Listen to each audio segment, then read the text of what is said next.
안녕하세요. 크립토튜브입니다. 이번 시간에는 함부로 트렌드에 맞서지 말라라는 제목으로 말씀을 드려볼까 합니다. 5월 7일자 기사 하나 보시겠습니다.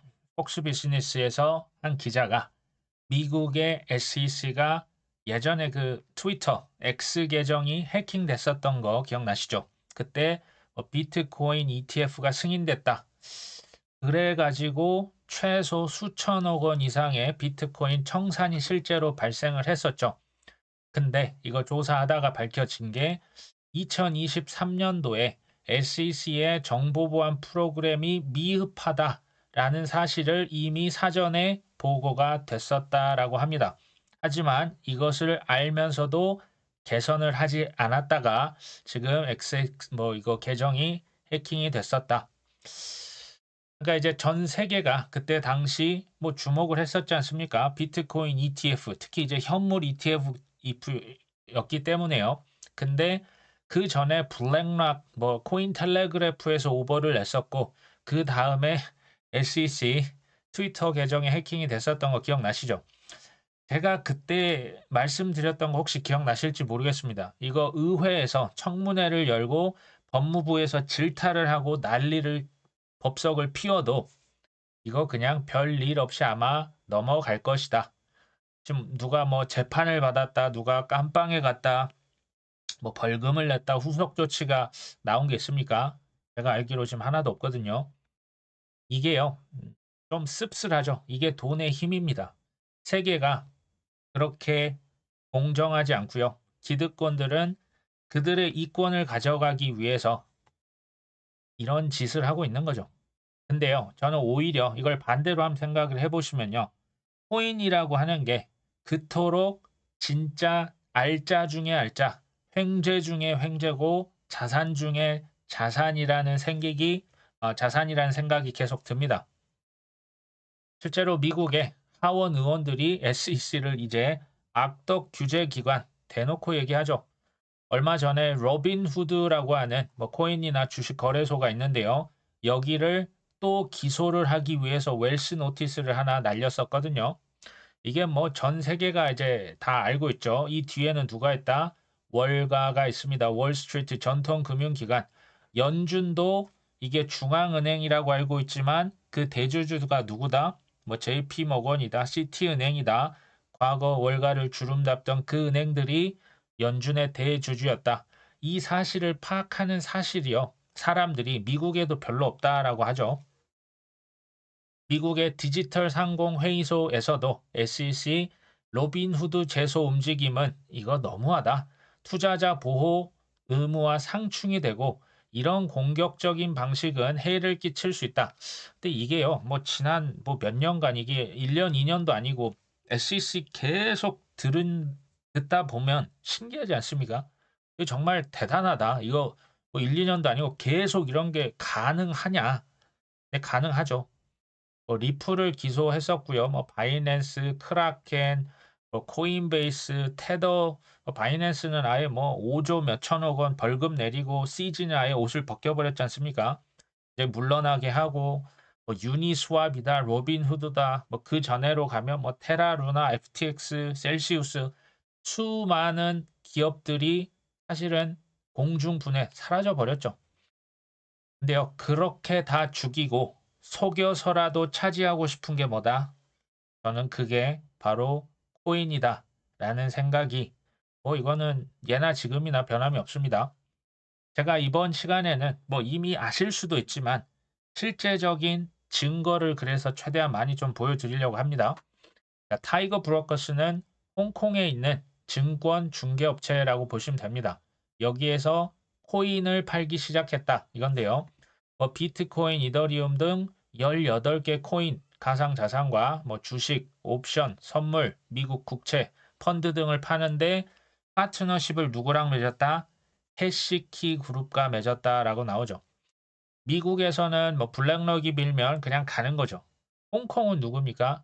저는 홍콩은요, 해시키 그룹에서 간다고 하면 갈 수 있다라고 생각을 할 만큼 이게 홍콩에 있는 그런 그 어줍잖은 회사가 아니고요. 합법적으로 중국으로부터 본토로부터 넘어온 금융 세력 중 하나가 어디다? 바로 해시키다라고 보시면 될 것 같습니다. 여기 캡 브릿지라고 하는 곳이 있는데요. 이거 이제 자세히 읽어보시면 캡 브릿지는 싱가포르 소재 코인 거래소다 이렇게 보시면 됩니다. 근데 여기에서 문제가 있죠. 싱가포르는 지금 비트코인, 이더리움 현물 ETF가 있습니까? 없습니까? 아직 없습니다. 홍콩이 아시아 최초였고요. 그래서 이 캡 브릿지는 미국의 비트코인 현물 ETF, 또 홍콩에서 비트코인, 이더리움 ETF를 떼서 지금 대리점 역할, 그러니까 파는 역할을 하고 있다. 이제 제품이요. 기본적으로 좋으면 그것을 떼서 내가 그거를 다른 지역에서 판매하겠다 그런 거 아닙니까? 이게 뭐다? 비트코인과 이더리움 그리고 크립토가 뭐다? 이게 트렌드입니다. 지금 싱가포르는 지금 그 ETF도 없는데 그냥 옆집에서 갖다 떼서 팔 정도로 좋은 게 뭐다? 크립토 상품이다. 5월 7일자인데요. 비트코인이 200일 이동 평균선 신고점을 경신했다. 뭐 어려운 표현인데요. 쉽게 말하면 200일 이동 평균선이 최근에 이게 5만 달러까지 올라왔거든요. 이게 무슨 말이냐? 지금 이 보시면요. 이 밑에 바닥이 한 2만 달러 정도 예전에 한번 기록을 했었습니다. 제 생각에는 지금은 이제 겨울은 이미 지났고요. 봄도 이미 지났습니다. 이미 여름에 한 가운데 이제 접어들고 있고요. 제가 뜨거운 항상 그 뭐 더위만 있는 게 아니라고 말씀드렸죠. 소나기도 있고 장마도 있고 나중에 태풍도 한두 번 날아올 수 있다. 하지만 이제 그 소위 말하는 상승세라고 하는 것은 변함이 없다. 저도 같은 생각을 하고 있습니다. 홍콩의 스테이블 코인, 홍콩 달러를 지금 만들었다고 하는데요. 여기에서 체인링크의 크로스 체인 이체 기술을 도입할 예정이다. 체인링크의 CCIP, 그러니까 이제 호환성 기술로 안정적인 자산의 크로스 체인 이체가 가능하며, 그러니까 이제 블록체인을 그 스테이블 코인이 왔다 갔다 할 수 있다는 얘기고요. 접근성도 향상이 된다. 이를 통해서 토큰화 자산의 보급이 가속화되고 보다 비용 효율적인 국가 간의 결제도 가능해질 것이다.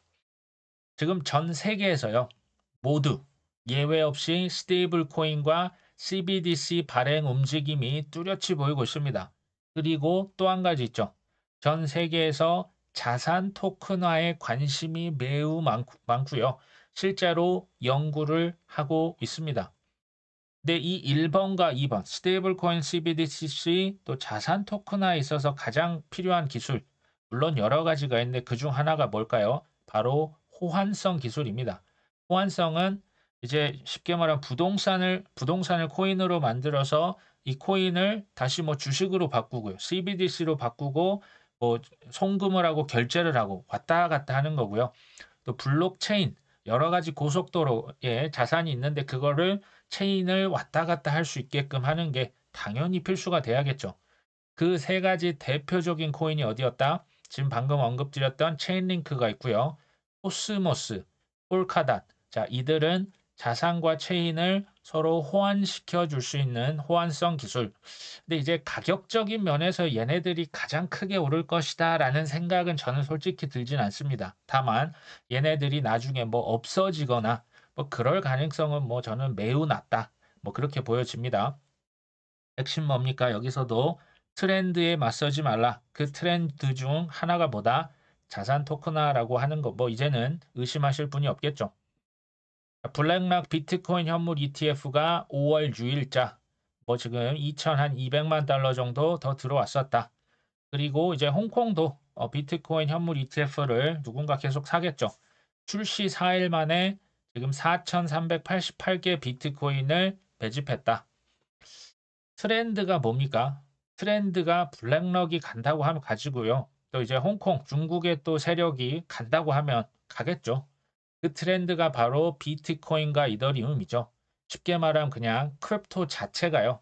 뭐 블록체인만 기술이고 코인은 뭐 사기고 다단계고 이런 거에 이제는 뭐 속으시는 분이 없겠다라는 생각하고 다음으로 갑니다. 비트코인 채굴업체 마라톤 디지털 들어보신 적 있으시죠? 이 업체의 이제 주식이요. 그 S&P 500 지수는 많이 들어보셨죠? 근데 S&P 스몰캡 600 지수라고 하는 인덱스 펀드에 편입된다라고 합니다.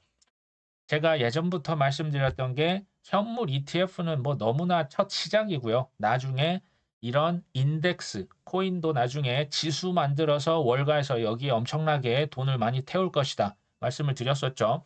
지금 그런 일들 전에 일단 채굴 회사 주식이 S&P 600, 그러니까 스몰캡, 좀 작은 지수에 편입이 된 것 같습니다. 사실 뭐 마라톤 디지털이라고 하는 건요. 블랙락 등, 뭐 피델리티, 뭐 비트코인 ETF 안 한다고 했던 뱅가드까지 다 지금 지분, 주식을 투자하고 있는 회사가 어딥니까? 마라톤 디지털이죠. 월가가 대주주로 있습니다. 이게 쉽게 말하면 채굴, 비트코인 채굴도 뭐다? 이것도 트렌드 중 하나가 된다라는 얘기죠. 한 가지 덧붙이면 트렌드가 앞으로 뭐 6개월, 뭐 1년, 2년 이걸 지금 트렌드라고 제가 얘기하는 게 아닙니다. 최소 몇십 년을 보고 이게 뭐 없어졌다, 사라졌다가 갑자기 떴다가 그런 것의 월가는 이렇게 돈을 투자하거나 하는 그런 기관들이 아닙니다. 미국의 사우스 스테이트 뱅크 비트코인 현물 ETF를 보유하고 있다더라. 지금 미국의 은행인데요. 은행이 지금 자산이 440억 달러, 뭐 우리 돈으로 하면 한 60조 정도 됩니다. 뭐 나름 큰 은행이고요. 여기에서 블랙락, 그레이스케일의 비트코인 현물 ETF를 샀다. 사실 뭐 BIS에서 예전에 전 세계 모든 은행이 코인을 자기 자본의 2%까지 사도 된다. 허용을 했던 거 기억나시죠? 근데 이제 지난 1월, 2월, 3월 달 처음으로 비트코인 ETF 지금 뭐 승인된 지 얼마 안 됐거든요. 지난 1분기에 얼마나 누가 샀냐 이게 하나씩 지금 밝혀지고 있는 겁니다. 근데 이 은행은 소액으로 정찰대를 지금 보냈을 가능성이 있겠죠. 문제는 뭡니까? 앞으로죠. 지금이야 소액으로 한번 간 본다고 하지만 나중에도 계속 간만 보고 있을까요? 그게 글로벌 트렌드가 될 수 있겠죠. 자산운용사 하이타워라고 있다고 합니다. 제가 여기 찾아보니까요. 미국 시카고에 좀 본사가 위치해 있고요. 운용하는 자산이 약 180조 원 정도 됩니다. 이게 작은 회사가 아닙니다. 근데 여기에서 비트코인을 얼마나 샀다? 930억 원어치 샀다. 이게 이제 그 하나씩 밝혀지고 있다. 홍콩에 있는 오바타 캐피털 매니지먼트, 여기도 자산운용사인데요. 여기는 비트코인을 조금 더 샀습니다. 약 1000억 원 정도 매수를 했다. 이게 이제 5월 15일자 SEC에 이제 뭐 1000억 이상 굴리는 은행이나 자산운용사들은 이거 SEC에 다 신고를 해야 되거든요. 그 서류 뭐 13F 서류를 내는데 그것에 의해서 하나 둘 지금 비트코인 산 친구들이 이름이 밝혀지고 있는 겁니다. 뭐 5월 15일 아직 조금 더 남아있죠. 앞으로 더 유명한 이름들, 자산운용사들, 은행들 이름 나올 수 있겠죠. 뭐 가격이 뭐 오를 수도 있고 뭐 별 재미가 없을 수도 있는데 제가 이번 편에서 강조하는 건 뭡니까? 중요한 건 뭐다? 트렌드입니다. 트렌드는 뭐 누가 이렇게 뭐 거부한다고 해서 이길 수 있는 그런 성질의 것이 아니죠. 바이낸스에 임원이 있는데요. 뭐 자슬란 마디예프라고 했던 전 바이낸스에서 일했던 임원급 인사가 최근에 카자흐스탄의 디지털 개발부 장관으로 임명이 됐다라고 합니다. 이게 이제 그 바이낸스에서 했던 전문성이 카자흐스탄에서도 잘 쓰이지 않겠냐. 사실 뭐 예전에 중국에서 비트코인 채굴을 금지를 시키고요. 그 이후에 그 채굴기들이 뭐 중국에서 안 된다고 하니 미국 텍사스 쪽으로 많이 넘어갔었고요. 그리고 또 많이 넘어간 곳, 뭐 러시아도 있었는데 그중 하나가 카자흐스탄으로 많이 넘어갔었습니다. 전 세계가요. 뭐 지금 카자흐스탄뿐만 아니고 비트코인의 우월성, 희소성, 이게 그 장점, 특장점에 대해서 이미 눈을 많이 떴다. 이게 이제 잘 안 와닿으실까 봐 제가 비유를 하면요. 우리나라의 뭐 과기부 장관에 그 바이낸스의 전 CEO CG가 임명됐다. 뭐 그런 느낌입니다. 이게 우리나라는 뭐 이렇게 되진 않겠지만 이제는 코인에 대해서 국가다, 뭐 기업다, 뭐 이런 체면 보는 거 제가 볼 때 앞으로는 점점 더 사라질 것으로 예상을 하고 있습니다. 이더리움 가스비가요. 2023년 10월 달 이후로 최저를 기록했다. 그러니까 이더리움 그 거래 수수료가 최저 수준이라는 얘기는 아무래도 활동량, 뭐 NFT나 디파이, 이더리움 쓰는 그 빈도수가 많이 줄어들고 있다. 근데 이것을 또 다른 얘기로 해보면 이더리움을 비롯해서 이런 우량 알트코인들이 저평가 지금 구간에 속해 있는 게 아닌가라는 생각을 저는 해봅니다. TD 코엔, 여기는 이제 투자은행이거든요. 그래서 보고서를 냈는데 두 가지 이유로 비트코인이 크게 오를 수 있다. 첫 번째 이유는 제가 아까 말씀드렸던 SEC에 그 신고를 할 때 그 비트코인 누가 샀는지 밝혀지면 비트코인이 좀 더 오를 수 있다. 뭐 이거는 뭐 그럴 수 있다라고 보고요. 두 번째 이유는 뭐냐? SEC가 예상대로 이더리움 현물 ETF를 승인을 거부할 경우 비트코인이 승자임이 입증될 것이다. 근데요, 이더리움 현물 ETF가 5월 23일자 지금 주목을 하고 있는데요. 이게 만약 거부가 된다? 그때야말로 이더리움 알트코인이 더 많이 떨어져 준다면 정말 또 우리가 열심히 이렇게 원화 채굴 했던 거 그때 조금 더 담으면 되겠죠. 뭐 전혀 대세에 지장 없다. 전 FDIC, 뭐 우리말로 하면 연방예금보험공사 전 의장이었는데요. 이분이 컨퍼런스에 오셔서 은행들이 코인 참여 열망이 너무너무 크다. 근데 뭐 때문에 머뭇한다? 규제 문제로 인해서 머뭇머뭇하고 있다. 이게 이제 봉화, 그러니까 스모크, 시그널만 기다리고 있다. 참여하고 싶은데 지금 뭐 SEC 뭐 규제 그냥 서슬퍼렇게 지켜보고 있으니 눈치만 보고 기다리고 있다라는 얘기죠. JP모건이 전 생각이 났습니다. 최근에 뭐 오닉스 블록체인 사업부에서 이더리움과 비트코인이 대규모 거래에 부적합하다. 이런 또 부정 이렇게 말을 했었죠. 근데요, 은행은요. 지금 JP모건도 은행이거든요. 정부의 규제에 죽으라면 죽는 신용이라도 해야만 합니다. 규제 당국을 거스르면 은행 그 영업 독점권이잖아요. 이거 날아갑니다. 눈치를 볼 수밖에 없다. 실제로 뱅크 오브 아메리카 미국의 2위 은행인데요. 나 리플이랑 일하고 싶은데 근데 괄호 열고 닫고 정부 눈치 봐가지고 못해서 답답해 죽겠네 라는 표현을 기사 찾아보시면 많이 나옵니다. JP모건이 암호화폐 시장 5월 2일자인데요. 단기적으로 유의해야 된다. 이거 떨어질 수 있어. 너희들 조심해. 항상 이런 발언을 좀 조정을 받을 때 이렇게 쏟아놓는 경향이 있죠. 사실 JP모건은 비트코인도 비난하고 이더리움도 비난하고 했지만 실제로는 디파이 실험하고 있고 오닉스 블록체인 사업부가 있습니다. 스테이블 코인 발행했고 지금 여기 보시면 미국의 그 지방 국채가 아니라 지방 채권을 어디 위에 발행했다? 오닉스 플랫폼. 오닉스가 누구 겁니까? JP모건 거죠.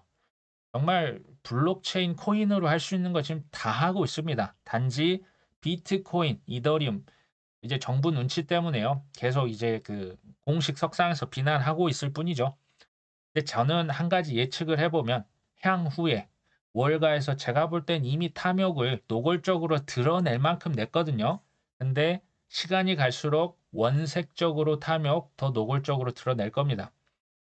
지금은 이제 걸핏하면 지난 10여 년간 대중들을 상대로 거짓말을 하는 거죠. 속이는 겁니다. 공포를 조장합니다. 막 거래소 다 기소를 하고요. 사람들 깜빵에 집어넣고 있죠. 근데 문제가 뭡니까? 이게 효과적이라는 게 문제입니다. 일반 우리 그냥 매일매일 사는 게 바빠서 이런 거 다 쳐다보고 어떻게 할 시간도 사실 부족하지 않습니까? 그러니까 그때마다 속아서 패닉셀을 하는 거죠. 근데 제가 나중에 또 하나 예측을 하면요. 이런 대중들을 상대로 해서 어느 순간이 되면 호재 기사를 빵빵 터트릴 겁니다. 가격이요. 하늘로 펌핑이 돼서 날아가는 순간이 언젠가 옵니다. 그게 언젠지는 저는 모릅니다. 문제는 여기서 뭡니까? 그때 또 초고가에 자고 일어나면 2배, 3배가 더니 일반 사람들 눈이 뒤집힐 법도 하죠. 그때 또 영끌을 하고 비투를 하고 안 할 것 같다고 생각하시면 안 됩니다. 사람의 심리, 탐욕과 공포는 끝이 있을까요? 끝이 없습니다. 그때 또 울리겠죠. 우리 구독자분들께서는 그런 그 호재 상승장에서 잘 빠져나오시기를 좀 바라봅니다. 케냐 대통령이 이런 얘기했습니다. 마라톤 디지털과 암호화폐 채굴, 에너지 관련해서 논의했다. 마라톤 디지털과 그 채굴 회사잖아요. 케냐의 대통령이 좀 협의를 하고 있다. 사실 세상에 공짜가 없죠. 내가 이만큼 주면 너는 이것보다 사실 더 줘야 이게 어느 정도 관계가 유지가 되겠죠. 채굴 기업 입장에서는 지금 전기료가 더 싸고 세금 혜택을 많이 줘야 케냐에 가겠죠. 케냐 대통령 입장에서는 그 뭐 전기세 아끼면 뭐 합니까? 에너지 자원도 많은데 그 세수도 확보하고 GDP 경제 발전도 이루기 위해서 지금 마라톤 디지털과 이렇게 협의를 하고 있다. 지금 이런 데가요. 케냐 뭐 이런 데만 있는 게 아니고 뭐 나이지리아도 있고요. 카자흐스탄도 있고요. 뭐 브라질도 있고 뭐 동남아시아도 지금 다 비트코인이 돈이 되는구나. 코인이 진짜 알짜배기구나. 라고 하는 것을 이미 다 눈을 떴습니다. 이제는 체면이고 뭐고 제가 볼 때는 이제 과감하게 다 뛰어들 겁니다. 자, 블룸버그에서 독일의 국영은행 KfW 저는 이 기사요. 정말 저는 충격적으로 이런 게 다가오거든요. 독일의 국영은행, 우리로 치면 수출입은행이나 산업은행과 같은 독일의 은행이 있습니다. 여기서 뭘 발행한다? 1억 달러 규모의 블록체인 기반 채권을 발행하고 싶다. 여기에서 우리는 가능한 많은 투자자를 유치하기 위해서 블록체인 기반 채권 발행을 추진한다. 효율성, 확장성 면에서 디지털 자산이 유리할 것이다. 그러면서 투자자들이 이 블록체인 기반 채권, 이거 지금 낯섭니다. 그래서 여기에 익숙해질 수 있도록 몇 주에 걸친 준비 단계가 진행이 될 것이다. 그리고 여러 유럽 기관 투자자들과 논의를 하고 있죠. 그리고 지금 증권 투자, 코인으로 해본 경험이 있는 유니원 인베스트먼트가 앵커 투자자 역할을 맡고요. 또 금융 상품에 이렇게 공식적으로 투자자를 모집하고 채권 판매하는 일은 또 북러너라고 하는 또 그 기관들이 맡게 됩니다. 뭐 DG은행, 도이체방크, 그러니까 각 지금 파트별로 역할을 나눠서요. 블록체인 기반 채권을 판매하기 위한 것을 지금 추진하고 있다. 그러니까 이제 블랙록이나 뭐 그 프랭클린 템플턴만 지금 자산 토큰화를 하는 걸까요? 미국에서만 이게 뭐 일시적인 유행일까요? 천만의 얘기입니다.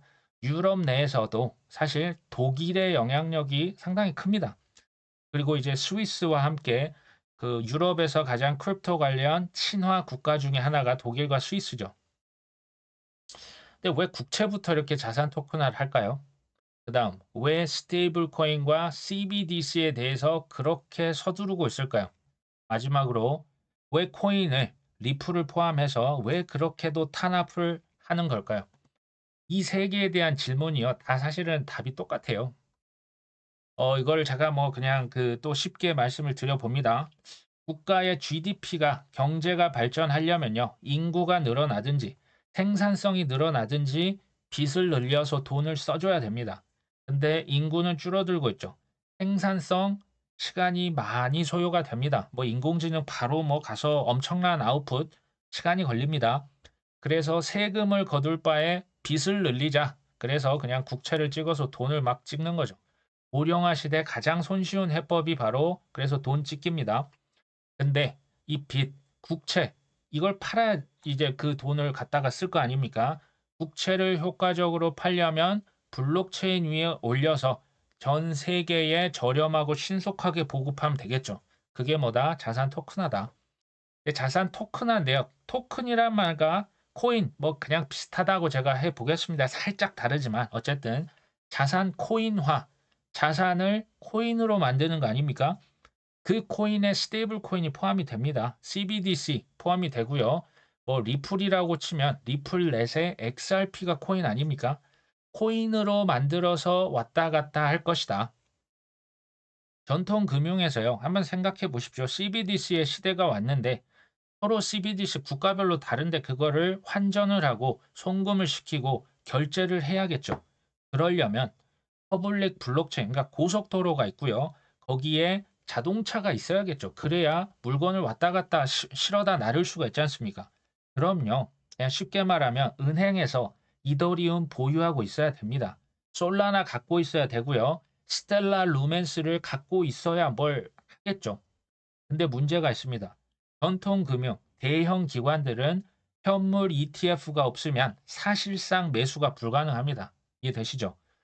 매수를 해야 되는데 ETF 지금 없잖아요. 뭐 비트코인만 지금 있을 뿐이죠. 그러면 어떻게 해야 될까요? 공포를 조장하고 이더리움은 사기고 그냥 예를 든 겁니다. 재단은 그냥 다 이 나쁜 녀석들 이제 깜빵에 보내야 되고 기소권을 남발하면 사람들이 이 퍼블릭 블록체인에 있는 코인들 살까요, 안 살까요? 지금 XRP 지금 산다는 사람 있습니까? 아무도 없어요. 기소권을 남발해야지만이 일반인들이 다 우두두두 떨어져 나가겠죠. 그때 뭘 한다? 인프라를 장악하는 거죠. 작업을 하는 겁니다. 이게 현물 ETF는 바로 뭐 이렇게 뚝딱 해서 승인이 되는 게 아니거든요. 최소 6개월, 1년, 2년 이상 시간이 필요하다. 비트와이즈의 CIO, 코인베이스에서 미국의 비우호적 암호화폐 규제 환경의 수혜자, 누가? 코인베이스가. 그러니까 지금 뭐 SEC가 기소권을 남발하는데 근데 코인베이스도 기소당한 거 아닙니까? 어찌됐건 그 혜택을 누가 보고 있다? 코인베이스가 보고 있다. 지금 수수료도 올리고요. 뭐 실적이 16억 달러 수익을 창출했다. 지금 미국의 적대적인 규제 환경이 코인베이스 사업의 인위적인 혜자를 만들었다. 그러니까 지금 너무 유리하다. 얘네만 돈 많이 벌고 있다. 지금 이 기회를 활용해서 사업 다각화를 진행하고 있다. 지금 한번 생각을 해보시면요. 아까 제가 말씀드렸던 채굴 회사, 뭐 마라톤 디지털, 코인베이스 거래소, 마이크로 스트래테지, 뭐 비트코인 제일 많이 들고 있지만 또 자산 토크나 또 여기 리플을 제가 적었는데 리플은 제가 가로 안에 넣습니다. 왜? 아직 증명이 안 됐으니까. 얘네들 다 지금 누가 투자해 놨습니까? 블랙락이 다 지금 다 건드려 놓은 거 아닙니까? 다 투자를 실제 해놨거든요. 리플은 제가 가로 지금 이거 증명 안 됐습니다. 어찌됐건 자산 토큰 그냥 미는 순간 다 날아가잖아요. SEC다, 블랙락이다, 저기 어딥니까? 코인베이스다, 리플이다, 저 서클 USDC 발행하는 스테이블 코인 발행사다. 그 나물의 그 밥입니다. 다 같은 편이에요. 근데 이렇게 얘기하실 수 있죠. SEC가 코인베이스 리플 기소했잖아. 얘네들 지금 법정 소송하고 있잖아. 이게 그래서 다 눈속임인 겁니다. 이렇게 해야 대중들이 속죠. 그래야 속죠. 글로벌 메가 트렌드, 전 세계가 집중하고 있는 신규 진짜 노다지 중에 노다지가 코인이라는 것을 그래야 눈치 못 채는 거죠. 그것을 블랙락이 추진한다. 그냥 코인은요. 이 자체가 메가 트렌드입니다. 그 외엔 뭐다?